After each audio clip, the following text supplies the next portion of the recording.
नमस्कार साथियों, स्वागत है आप सभी का अंकित इंस्पायर्स इंडिया पर। मैं हूं अंकित अवस्थी और आप हैं मेरे साथ में एक ऐसी खबर पर चर्चा करने के लिए जो कि इस समय इंडियन मीडिया में छाई है। कारण है क्योंकि हाल ही में हमारे एक सहयोगी जर्मनी ने हमारी मजाक बनाई है। अब सहयोगी क्यों बोल रहे हैं? क्योंकि भाई बायलैटरल रिलेशंस तो है ना उसके साथ आपके। हमारी मजाक किस बात की बनाई है? हाल ही में जो हमने टॉप किया है इस बात की मजाक बनाई है। किस बात में टॉप किया है? आप जनसंख्या में नंबर 1 हो गए हैं, बधाई हो। ये तो सब होना ही था, मेहनत का परिणाम है तो उसकी बधाइयाँ मिलनी थी। लेकिन बधाइयाँ कोई इस तरह से देगा, ये जब थोड़ा सा हम लोगों को हजम नहीं हुआ है। आइए पूरी कथा का विश्लेषण करते हैं, बताते हैं क्या कहानी है, कहाँ से निकल कर आ रही है, कहाँ तक जा रही है। चलिए साथियों, आप लोगों ने कुछ दिनों पूर्व विदेशी मीडिया के द्वारा किए जा रहे भारत के मजाक बनाने के अंदाज को नोटिस किया होगा। आपको याद है, आज से लगभग 6 महीने पहले अक्टूबर की खबर है, हमने अंकित इंस्पायर इंडिया पर कवर की थी कि अमेरिकी अखबार में भारत की मजाक बनी थी। अमेरिकी अखबार में मजाक बनी। अमेरिका के अखबार में, वॉल स्ट्रीट जर्नल में भारत के विरुद्ध पूरा एक अखबार छपा, एडवर्टाइज छपा। और उसको छापने के पीछे एक प्राइवेट कंपनी जिम्मेदार थी जिस पर इंडिया में केस चल रहा है। वो जाकर के अमेरिका के एक अखबार में पूरा पेज एडवर्टाइज निकालती है और कहती है कि अगर इंडिया में ये लोग रहेंगे तो यहां पर दिखा है, meet the officials who make India an unsafe place to invest. जहां से इन्वेस्टर चल के इंडिया आता है, अमेरिका और सिंगापुर, उनमें से अमेरिका के अंदर एक अखबार छपता है। अखबार में दिखाया जाता है कि इंडिया अनसेफ है। यह खबर 6 महीने पहले की थी। हमारे ऊपर अखबारों के द्वारा किए जा रहे प्रहारों में यह पहला नमूना ताजा ताजा था। हालांकि पुराने नमूने भी दिखाऊंगा, मैं पूरी खबर लेकर आया हूं। इसी प्रकार से कुछ दिनों पूर्व, अगर हम 6 महीने पहले की ही और बात करें तो 15 अक्टूबर की खबर है, एक स्पेनिश अखबार ने इंडिया का मजाक बनाया था। आईएमएफ दुनिया को कह रहा है कि सीखना है तो इंडिया से सीखो। इसमें स्पेनिश अखबार कह रहा है इनसे क्या सीखें, ये तो सपेरे हैं, ये तो बीन बजा के सांप को नचाना जानते हैं, ये क्या हमको सिखाएंगे। These are snake charmers. India को लेकर के इन्होंने मजाक बनाई। यानी अगर आप वेस्टर्न वर्ल्ड की तरफ जाकर देखें तो ये वो लोग हैं जो कभी हमारी ही रोटियों पर पले हैं। ये वो लोग हैं जो हमसे लूट करके बने हैं। ये वो लोग हैं जिन्होंने कभी हम पर शासन करके अपने आप को अमीर बनाया है। आज वो हमारी मजाक बनाते हैं। कोई नहीं, मजाक का सिलसिला चलता रहा क्योंकि हाल ही में एक ऐसा ही कारनामा फिर हुआ। हमने आपके सामने एक सेशन किया जिसमें हमने बताया कि भारत नंबर 1 बन गया है। आज से 5 दिन पूर्व हमने एक खबर अपनी पाठशाला हमारे दूसरे YouTube चैनल पर की थी जिसमें मैंने बताया था कि जनसंख्या के मामले में हमने चीन को पीछे छोड़ दिया है और हम नंबर 1 बन गए हैं। खबर थी, इसमें हमने प्लस और माइनस दोनों बातें बताई थी। जनसंख्या होने के फायदे, जनसंख्या होने के नुकसान गिनाए थे। इसी बीच में जर्मनी का एक अखबार अपना कार्टून लेकर कूद पड़ता है। एक मीडिया हाउस कार्टून लेकर कूद पड़ता है और दिखाता है, क्या दिखाता है? German media cartoon on India's population overtaking China leave Indian fuming. क्योंकि हमने यहां क्या दिखाया था, चीन से आगे निकले हम, तो इन्होंने हमारी इसी बात की मजाक बनाई। कैसे? कि इंडिया वाले ऐसे निकले हैं चीन से आगे। चीन वाले तो बुलेट ट्रेन में चलते हैं, इंडिया वाले इस प्रकार से ट्रेन के आगे, ट्रेन के ऊपर, ट्रेन के नीचे, साइड में, सब जगह बैठे हुए दिखाई दे रहे हैं। यानी इनका मानना था कि इंडिया और चीन में अगर कंपैरिजन किया जाए तो हमें कंपैरिजन क्या इस आधार पर करना है कि हम भीड़ लेकर आगे निकल गए, या फिर चीन को देखो वो बुलेट ट्रेन से चल रहा है। आज हम इसी बारे में विश्लेषण करेंगे जर्मनी के साथ। हम समझेंगे कि जनसंख्या में हम आगे निकले हैं और जनसंख्या में जो तुमने कार्टून शो करके इंडिया के तुमने फिरकी ली है, आज हम तुम्हारी फिरकी लेंगे। तैयार हो जाओ। और तैयार हो जाओ इस बात को जानने के लिए भी क्योंकि इंडियंस आ रहे हैं। इंडियंस क्यों आ रहे हैं? क्योंकि इस दुनिया में हर 5वां व्यक्ति अब भारतीय है। तुम्हारी टॉप मोस्ट कंपनीज में जो सीईओज हैं वो अब इंडियंस आ रहे हैं। और साथियों, इंडिया के ओरिजिन के जो ग्लोबल टेकओवर्स हैं, यानी कि वो इंडियन जिन्होंने दुनिया के सामने जाकर के अपना परचम लहराया है, आज के सेशन में हमने एक बुक आपके लिए ऑडियो बुक के रूप में रिकमेंड की है जिसका लिंक कमेंट बॉक्स में पिन किया है। कुकू एफएम पर जाकर सुनिए कि किस प्रकार इंडिया ने दुनिया में अपना परचम लहराया है। साथ ही इस कुकू एफएम प्लेटफॉर्म पर आप 20 से अधिक कैटेगरीज में 10,000 से अधिक ऑडियो बुक्स को 1 महीने के पूरे सब्सक्रिप्शन में कई बार सुन सकते हैं। बकायदा अपने लिए सिलेक्शन लिस्ट बना सकते हैं, प्लेलिस्ट बना सकते हैं और इसका लाभ ले सकते हैं। और तो और ऑडियो बुक सुनने के सबसे बेहतरीन फायदे में आप मल्टीटास्किंग हो सकते हैं। चाहे फिर आप वॉक कर रहे हो, आप जिम कर रहे हो, आप सोने की तैयारी कर रहे हो, किचन में काम कर रहे हो, उन तमाम चीजों में आप ऑडियो बुक को सुन सकते हैं। इसके लिए Kuku FM Google Play Store पर उपलब्ध एक प्लेटफॉर्म है जिस पर आप जाकर के बुक्स का लाभ ले सकते हैं। साथियों, इनको सुनने की कीमत आपको प्रति माह अदा करनी होती है 99 रुपीज, लेकिन पहले महीने यदि आप मेरा रेफरल कोड अंकित 50 या कूपन कोड अंकित 50 यूज करते हैं तो आपको यह ऑडियो बुक्स 49 रुपीज में सुनने को मिलती हैं, वो भी पूरे एक महीने के लिए।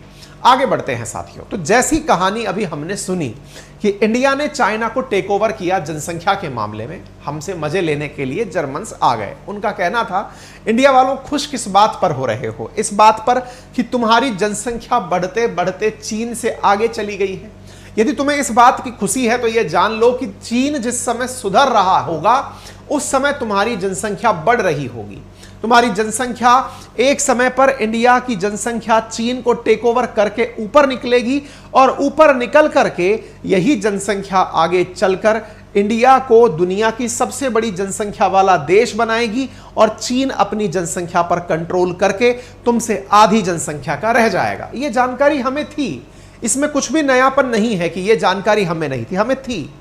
हमें यह जानकारी थी कि तुमने ये जो दृश्य दिखाया है, यह दृश्य दो ट्रेनों का कंपैरिजन नहीं, तुम हमें दिखाना चाहते हो कि हम नंबर 1 बन गए, तो ये तुम्हें बर्दाश्त नहीं हो रहा, क्योंकि तुम्हें लग रहा है कि हम जनसंख्या में नंबर 1 बन गए तो ले लो, इनके मजे ले लेते हैं। तुम्हारी एक एक चीज का आंसर करते हैं। चलो, सबसे पहले जो तुम ट्रेन दिखा रहे हो ना, ये इंजन पर आगे पीछे सब तरफ लटके हुए जो लोग तुम्हें दिख रहे हैं मेरे प्यारे मित्र, ये जो तुम्हारी द्वारा दर्शाई गई तस्वीर है, जो कि जर्मनी के एक मीडिया हाउस जिसका नाम है डेर स्पाइजल, जिसने इस चीज को दर्शाया है, उनकी जानकारी के लिए बता दें साथियों, ये तुम्हारा बनाया हुआ कार्टून एक पाकिस्तानी कार्टूनिस्ट ने बनाया है।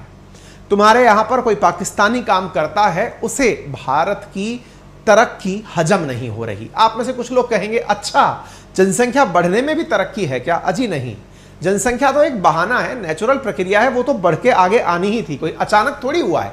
हम लोग बहुत दिनों से इस बारे में चर्चा करते आ रहे हैं कि 2023 में भारत की जनसंख्या चीन को क्रॉस कर जाएगी। ये कोई आज की बात थोड़ी है, ना जाने 5 साल से इस बारे में चर्चा चल रही है। ये तो अचानक नहीं हुआ। लेकिन अचानक क्या हुआ? इस कार्टूनिस्ट का तुम्हारे इस मैगजीन में जाकर यह सब छापना। क्यों? क्योंकि इन्हें लगा कि इंडिया को इस समय टीज किया जाए। चलो अब तुम्हें टीज का जवाब देते हैं। सबसे पहली बात, तुम जिस ट्रेन की तस्वीर दिखा रहे हो, इंडिया में चाहे कितना भी अर्जेंट पेपर क्यों ना हो, इंडिया में चाहे कितनी भी अर्जेंट जाने की जरूरत क्यों ना हो, इंडियंस ट्रेन पर बैठते हैं, बिल्कुल बैठते हैं। लेकिन भैया इंजन पर कोई नहीं बैठता। और अगर हां बैठने की बात तुम्हें लगती है कि इंडियंस बैठते हैं, तो तुम्हारी काइंड इंफॉर्मेशन के लिए बता दें कि दिसंबर 2023 के बाद इंडिया का कोई भी व्यक्ति ट्रेन के ऊपर नहीं बैठेगा। बोले आप इतना श्योर होकर कैसे कह सकते हैं? इसलिए कि जो काम तुमसे ना हो पाया वो हम इंडियंस ने कर दिखाया। तुमसे ना हो पाया मतलब, अरे पाकिस्तान की बात नहीं कर रहे, हम जर्मन्स की बात कर रहे हैं। जी हां साथियों, इंडिया दुनिया का 4th लार्जेस्ट रेल नेटवर्क रखता है, लेकिन दिसंबर 2023 तक हमारी सभी ट्रेनें इलेक्ट्रीफाई हो जाएंगी। यानी हमारे हर ट्रैक पर चलने वाली ट्रेन इलेक्ट्रीफाई होगी, बिजली से चलने वाली ट्रेन होगी। जर्मनी वालों, तुम्हारी ट्रेन अभी तो छोड़ो, 2030 तक भी 100% इलेक्ट्रीफाई नहीं होंगी। तुम चीन से हमारी तुलना कर रहे हो, पहले तुमको तो नाप दें, फिर हम चीन की भी चर्चा कर लेंगे। उसका तो हमने पहले से हिसाब ले रखा है। हम लोगों ने डेमोक्रेसी अपनाई है, वहां तानाशाही अपनाई गई है। डेमोक्रेसी के अपने कुछ कंडीशंस होते हैं, लेकिन एक दिन हम इसी को अपनाते हुए तुम्हें जब पीछे छोड़ेंगे तो पीछे जाके चीन के ही खड़े होंगे।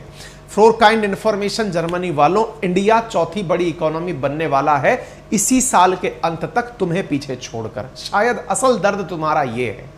तुम्हारी खूबसूरती और जानकारी के लिए बता दें कि 2027 या 28 तक इंडिया दुनिया की 3री बड़ी इकोनॉमी होगा। शायद तुम्हें इसलिए डाइजेस्ट नहीं हो रहे हैं हम। हां, तुम्हें डाइजेस्ट ना हो इसलिए हम तुम्हें जानकारी दे दें कि तुम जिस तस्वीर को दिखाकर खुश हो रहे हो, वो असल में तस्वीर हमारे पोते की है, जो एक पाकिस्तानी ने बनाई है।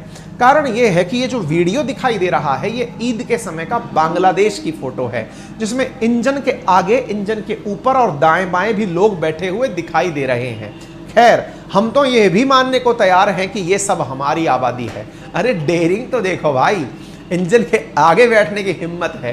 तुम यार छोड़ो, तुम वो हवाई जहाज से भी कूदते हो तो पता चलता है पैराशूट लगा के चलते हो, यहाँ जान हथेली पर लगकर चल रहे हैं। खैर कोई नहीं, डेयरिंग बाज है हमारा पोता जो है। खैर कोई नहीं, ऐसी स्थिति में तुमने इन तस्वीरों को देख लिया होगा, जांच लिया होगा, इंडियंस बच्चों चिढ़ा लिया होगा, लेकिन तुमको हमने प्रॉपर आंकड़े तुम्हारे ही अखबारों से दिखाने हैं। चलो देखो, ये तुम्हारे 4 अक्टूबर 2022 की जर्मन के ही अखबार की न्यूज दिखाते हैं, जिसमें जर्मनी के बारे में लिखा है कि it is unlikely to reach rail electrification target. तुम्हारी खुद की सरकार ये स्वीकार करती है कि तुम इलेक्ट्रीफाई नहीं हो पाओगे 2030 तक।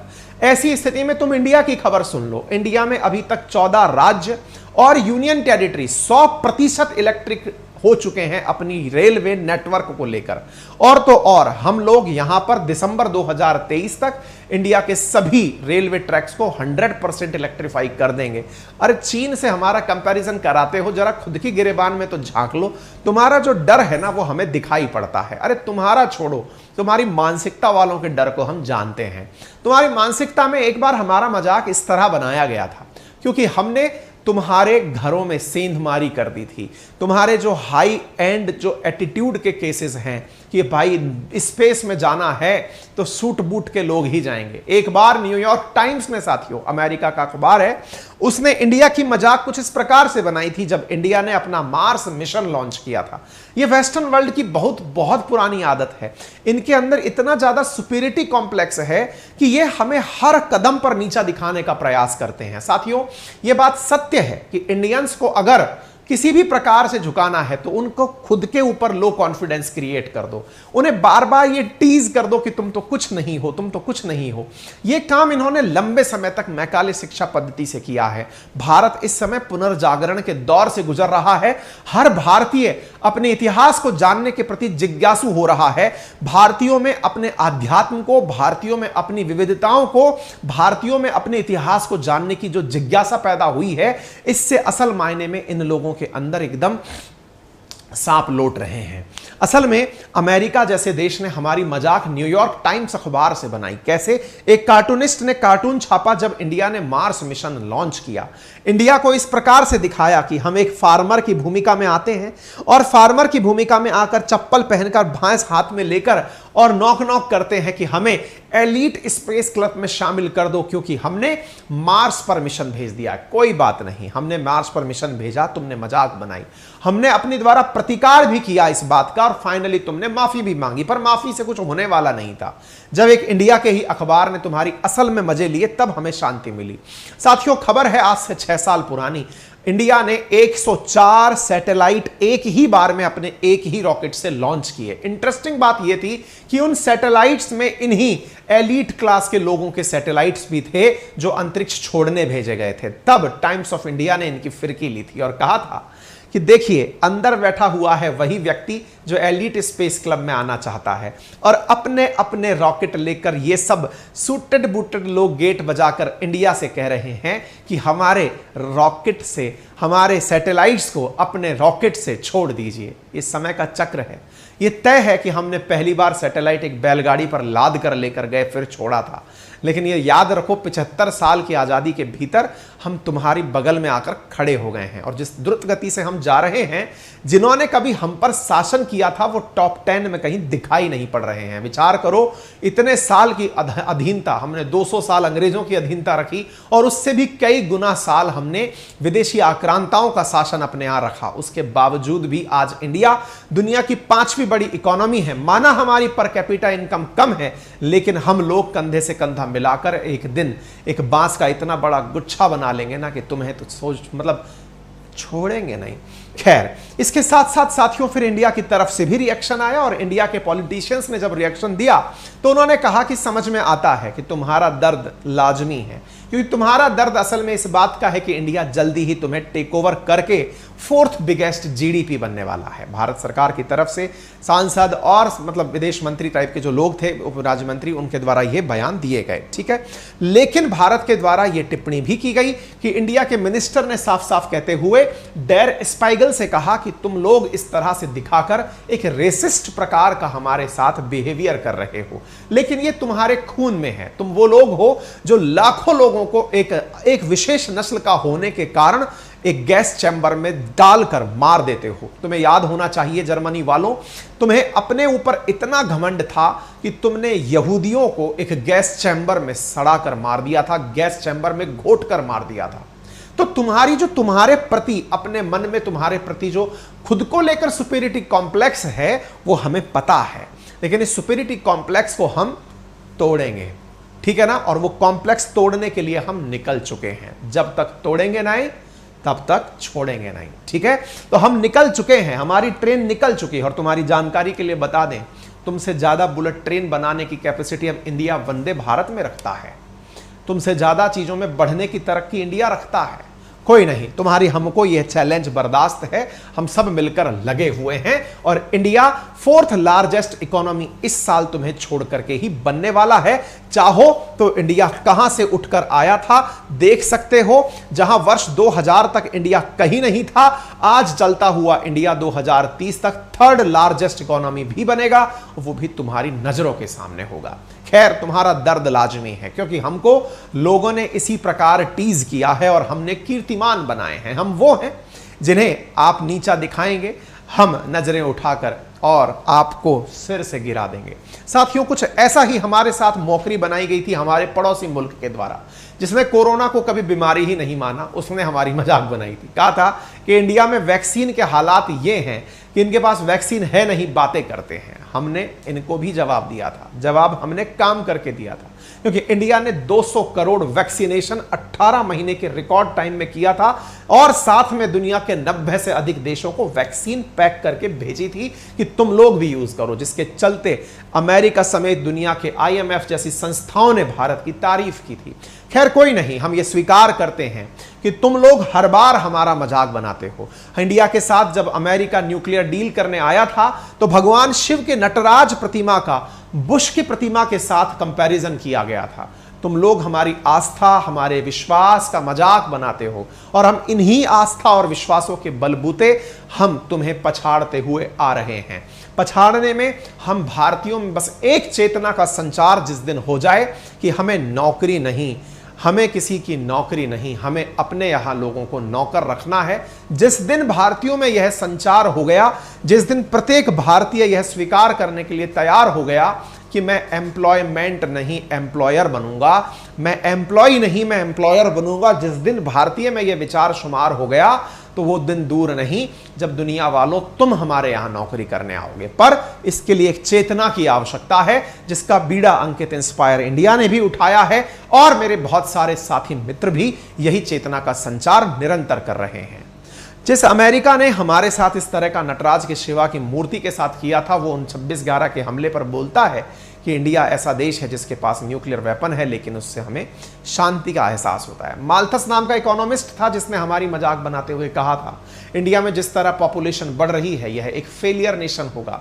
ये बात है 1960s और 70s की। इंडिया ने बड़े बड़े इकोनॉमिस्ट्स के वैल्यूएशंस को, उनकी थ्योरीज को गलत सिद्ध किया। हम लोग उसी समय ग्रीन रेवोल्यूशन लाए और आज हम दुनिया को गेहूं खिलाते हैं अपनी आबादी को खिलाने के बाद। माना कि हमारे 1950 के भारत की तुलना में फिलहाल प्रति वर्ग किलोमीटर पर रहने वाले लोगों की संख्या ज्यादा है, लेकिन इसका अर्थ यह नहीं कि हम अपनी उस जनसंख्या का लालन पालन नहीं कर सकते। करेंगे, आगे बढ़ेंगे, इस कमी को हम एक चैलेंज के रूप में स्वीकार करेंगे और हर भारतीय गर्व से इस बारे में आगे बढ़ने का निरंतर प्रयास करेगा कि अपने देश में महिलाओं के सशक्तिकरण पर, साथ में महिलाओं के साथ साथ अपने अंदर व्यवहार में परिवर्तन लाते हुए अंतर्राष्ट्रीय स्तर पर भारत का मजाक ना बनने दें और निरंतर अपनी ऊंचाइयों तक छुएं। फिलहाल के लिए आपके सामने एक कमेंट बॉक्स में हमने लिंक पिन किया हुआ है, फुर्सत मिले तो एक बार जाकर ऑडियो बुक पर अपने आप को सुन लीजिएगा। कुकू FM पर यह ऑडियो बुक अवेलेबल है।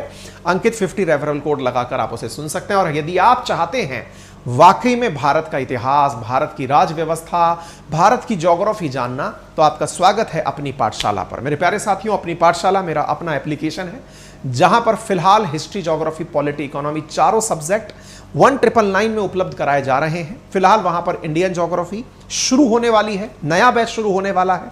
आप अपने आप को अभी एनरोल करा लें ताकि पुरानी क्लासेस तो आपको मिल ही जाएं और नए बैच में आपकी एंट्री हो जाए। फिलहाल के लिए इतना ही। अपना ख्याल रखें। धन्यवाद।